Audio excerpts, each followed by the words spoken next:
Assalamualaikum warahmatullahi wabarakatuh. Perkenalkan, nama saya Harsher Fanda dengan NIM 2020 080 1149 dari kelompok 3 dengan mata kuliah metodologi penelitian. Di sini saya akan menjelaskan tentang program saya, yaitu klasifikasi jenis buah pisang menggunakan metode CNN. Pertama-tama yang kita lakukan adalah mencari dataset buah pisang itu sendiri. Di sini dataset diambil dari website Kaggle dengan judul TensorFlow jenis pisang. Pada dataset ini terdapat 8 jenis buah pisang yang berbeda beserta gambar-gambar di dalamnya. Setelah di-download, selanjutnya kita akan masuk ke Google Drive, di mana di sini saya telah membuat folder bernama MathPenCNN dengan folder-folder lainnya bernama bahan, latih, dan validasi. Pada bahan, kita akan memasukkan dataset 8 jenis buah pisang yang tadi ke dalam sini. Untuk folder latih dan validasi ini akan dikosongkan terlebih dahulu, yang nantinya akan di-split dalam program. Oke, selanjutnya kita akan masuk ke program. Untuk pertama-tama kita akan mengaitkan Google Colab dengan Google Drive dengan kode drive.mount_content.drive. Selanjutnya, jika sudah terkonek ke dalam Google, setelah terkonek ke dalam Google Drive, selanjutnya kita akan mencari folder tersebut, yaitu folder MathPenCNN melalui lokasi yang tadi setelah kita simpan. Jika kita tidak tahu lokasinya disimpan di mana, bisa menggunakan file ke sini, lalu mencari folder tadi, yaitu MathPenCNN, klik yang 3 di sini, lalu salin jalur, lalu bisa dikopaskan di sini. Oke. Selanjutnya, kita akan menentukan direktori, di mana direktori yang tadi telah disimpan di Google Drive, yaitu bahan, latih, dan validasi. Selanjutnya, kita akan menentukan direktori isi bahan, yang dimana telah diisi oleh 8 jenis buah pisang tadi. Nah, di sini kita akan melihat berapa jumlah dari data yang telah masuk dalam Google Drive tadi. Bisa dilihat di sini, jumlah gambar pisang Ambon adalah 134, jumlah gambar pisang Raja 145, dan jumlah gambar pisang Tanduk 171, dan lainnya.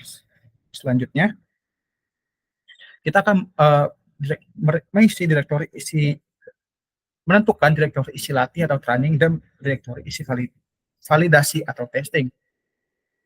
Selanjutnya, pada bagian ini kita akan men-split data pada bahan tadi dengan rasio 0,9, yang dimana 90% dari data yang terdapat di dalam folder bahan akan menjadi data training dan 10%-nya akan menjadi data testing atau validasi. Selanjutnya di sini kita akan melihat apakah data telah dibagi. Bisa dilihat di sini total jumlah data gambar pada bahan adalah pada pisang Ambon 134 dan telah dibagi 90%-nya yaitu 121 dan 10%-nya adalah 14. Begitu juga pada pisang-pisang yang lainnya. Selanjutnya, pada bagian pre-processing, saya menggunakan TensorFlow dengan optimizer Adam dan image data generator untuk mengaugmentasi data gambar secara real time.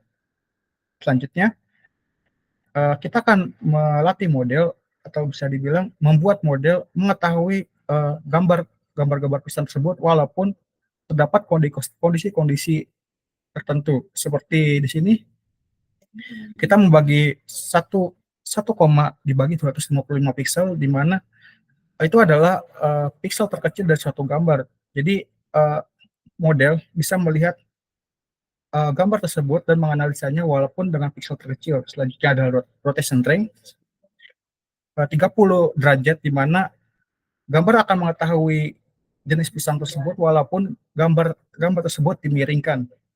Lalu horizontal flip, di mana gambar akan diputar balikan secara acak, ya, dan shear range, di mana gambar akan ditarik secara acak mau horizontal ataupun vertikal sebanyak 30%, dan lain-lainnya. Selanjutnya adalah menetapkan target. Di sini target yang ditetapkan adalah 150 kali 150 pixel dengan batch size 100. Bisa dilihat di sini, terdapat 1066 gambar yang terdapat dalam 8 kelas yang berbeda, dan 122 gambar terdapat dalam 8 kelas yang berbeda, di mana 1066 gambar ini merupakan data training dan 123 gambar ini merupakan data testing atau validasi. Selanjutnya, kita akan masuk ke fitur callback, di mana akurasi mencapai 99%, yang kalau misalnya dalam pemesan data akurasi telah mencapai 99%, maka pemesan data tersebut akan di stop walaupun iterasinya masih harus tetap berjalan. Selanjutnya kita akan masuk ke membuat model CNN menggunakan Keras dengan aktivasi relu. Di sini saya akan menjelaskan bahwa pertama adalah convolutional layer, yang dimana berfungsi untuk mengekstraksi fitur dan mengubah input gambar yang nanti diinput menjadi matriks 3x3. Selanjutnya untuk max pooling layer, yang dimana setelah diubah menjadi 3x3, gambar tersebut akan dikurangi dimensi spasialnya dan mengubahnya menjadi matriks 2x2. Selanjutnya untuk flatten layer, di mana nanti hasil dari max pooling layer akan dibuat sebaris atau sejajar gitu dimensinya, agar mudah untuk dilakukan processing. Selanjutnya untuk dense layer, digunakan untuk melakukan klasifikasi dan melakukan regresi data yang tadi telah diinput. Lalu dropout layer di sini digunakan untuk mencegah overfitting atau mencegah model untuk mempelajari data terlalu baik sehingga mempelajari noise dan lain-lainnya yang dapat mengganggu analisis nantinya. Terakhir adalah output layer, menggunakan aktivasi softmax yang digunakan untuk membuat probabilitas yang nantinya akan menentukan output dari gambar, menentukan output gambar yang dimana akan menentukan kelas mana dari hasil gambar yang akan menentukan input tadi akan dimasukkan ke dalam kelas mana, atau bisa bilang menentukan bahwa gambar tersebut merupakan jenis pisang apa gitu. Selanjutnya di sini kita akan mengcompile model menggunakan optimizer Adam dan akurasi untuk mengetahui performa dari model tersebut. Selanjutnya di sini akan digunakan model fit dengan step per epoch 10 dan epoch 15 dan validation step 1 dan verbo 1 dengan fitur callback yang tadi dibuat sebelumnya. Selanjutnya di sini kita menggunakan matplotlib inline untuk membuat performa yang tadi telah dilakukan menjadi sebuah grafik atau gambar. Di sini bisa dilihat bahwa training akurasi dan validation akurasi menanjak naik dalam gambarnya, yang berarti bahwa model melakukan analisis dengan baik. Di sini juga training loss-nya selalu menurun. Selanjutnya di sini adalah tahap testing, di mana kita akan memasukkan gambar pisang tersebut dan model akan menentukan bahwa jenis pisang apa yang nantinya akan diinput. Sini kita ada 3 jenis contoh pisang barangan.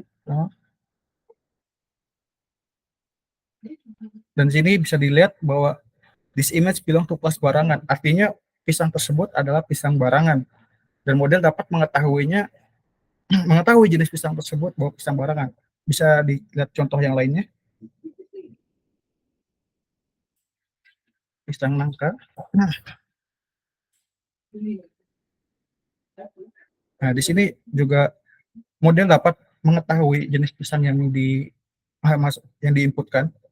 Lalu yang terakhir, kita untuk tes yang terakhir, itu pisang raja. Dan untuk tes yang terakhir juga model dapat menentukan jenis pisang tersebut dari gambar yang diinputkan. Dari model tersebut kita bisa menyimpulkan bahwa model ini cukup cukup bisa untuk menentukan gambar jenis pisang dengan akurasi yang cukup tinggi, sekitar 70 sampai 80%, dan bisa digunakan untuk penelitian-penelitian selanjutnya dengan model-model yang lainnya. Segitu saja uh, dari program yang saya tampilkan. Selebihnya mohon maaf. Wassalamualaikum warahmatullahi wabarakatuh.